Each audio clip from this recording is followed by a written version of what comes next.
पर एक हल्की सी फूंक मारी तो वह गहरा काला रंग धुआं बनकर उड़ गया और अंत में वो पेंटिंग सिर्फ एक खाली कैनवस बनकर रह गई। उस पेंटिंग के रंग उड़ते ही शिवा ने एक बार गौर से उसे देखा और फिर धीरे से अपना दाहिना हाथ नीचे कर लिया।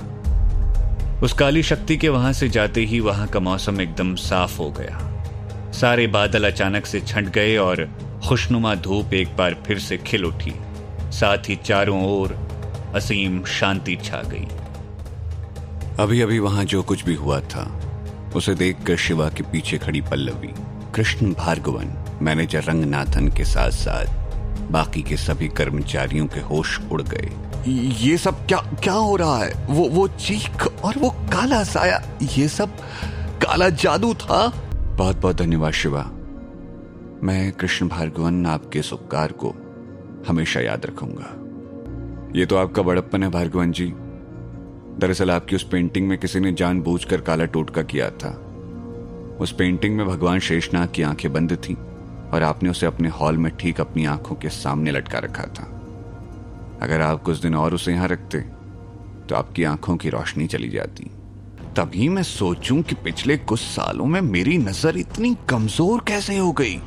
लेकिन ये पेंटिंग तो महान चित्रकार राव साहब ने मुझे बेची थी।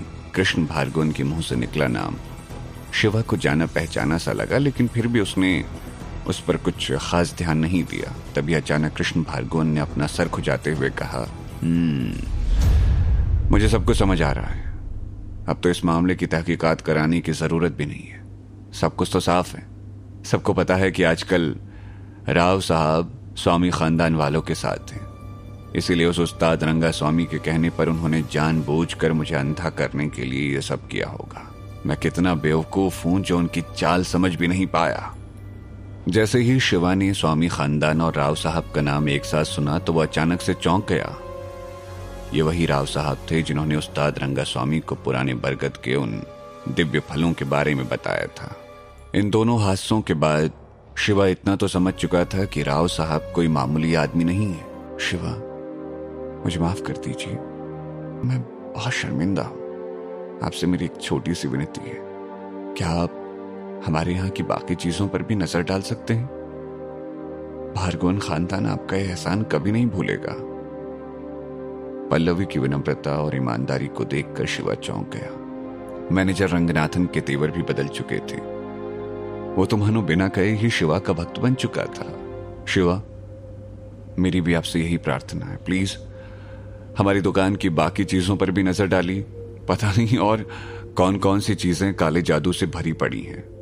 भार्गवन जी, मुझे महसूस हो रहा है आपके यहाँ की बहुत सी चीजों पर काला जादू किया गया है। मैं आपकी दुकान की हर चीज को तो एक एक करके नहीं देख पाऊंगा, लेकिन अब क्योंकि आपके यहाँ नकारात्मक ऊर्जा बहुत ज्यादा है और अगर उसे दूर नहीं किया गया तो धीरे धीरे आप पूरी तरह से अंधे हो जाएंगे। इसलिए मैं आपकी मदद जरूर करूंगा।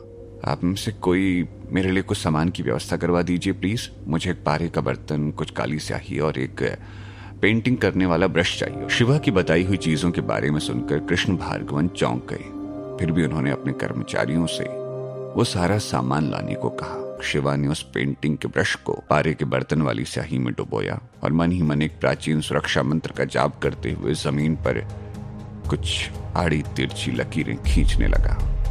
शिवा का तरीका आम तांत्रिकों जैसा नहीं था, इसलिए उसे इस तरह जमीन पर लकीरें खींचता देखकर किसी को कुछ समझ नहीं आ रहा था।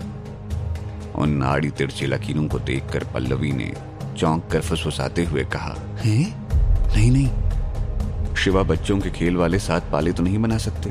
नहीं, शायद मुझे कोई गलतफहमी हो रही है। शिवा की बनाई आकृति लग तो ठीक वैसे ही रही थी, लेकिन फिर भी कृष्ण भार्गवन ने उस वक्त अपना मुंह बंद रखना ठीक समझा।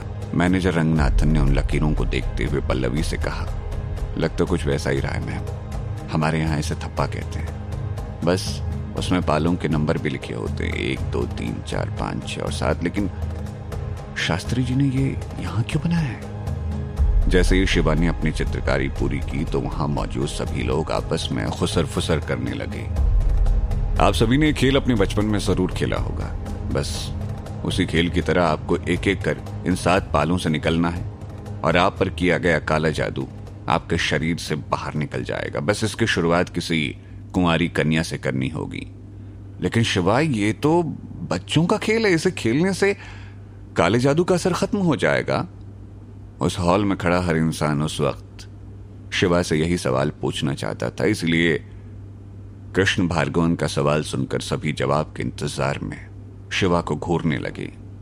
उन सभी की आंखों में सवाल देखकर शिवा ने मुस्कुराकर समझाते हुए कहा, इसका आधार बहुत ही सरल है। आपको क्या लगता है यह 7 पाले का खेल हजारों सालों से क्यों खेला जा रहा है? अगर आपको इसका नमूना देखना है तो जल्दी से किसी कुंवारी कन्या को बुला लीजिए। शिवा की बात सुनकर पल्लवी ने आगे आते हुए कहा, ठीक है, मैं शुरू करती हूं। क्या शिवा का टोटका काम करेगा? क्या वाकई इस खेल से भार्गवन खानदान के ऊपर से काले जादू का असर खत्म हो जाएगा? क्या शिवा पल्लवी को इस खेल की शुरुआत करने देगा? जानने के लिए सुनिए हिस रीबर्थ ऑफ अ डिस्ट्रॉयर का अगला एपिसोड सिर्फ पॉकेट एफएम पर।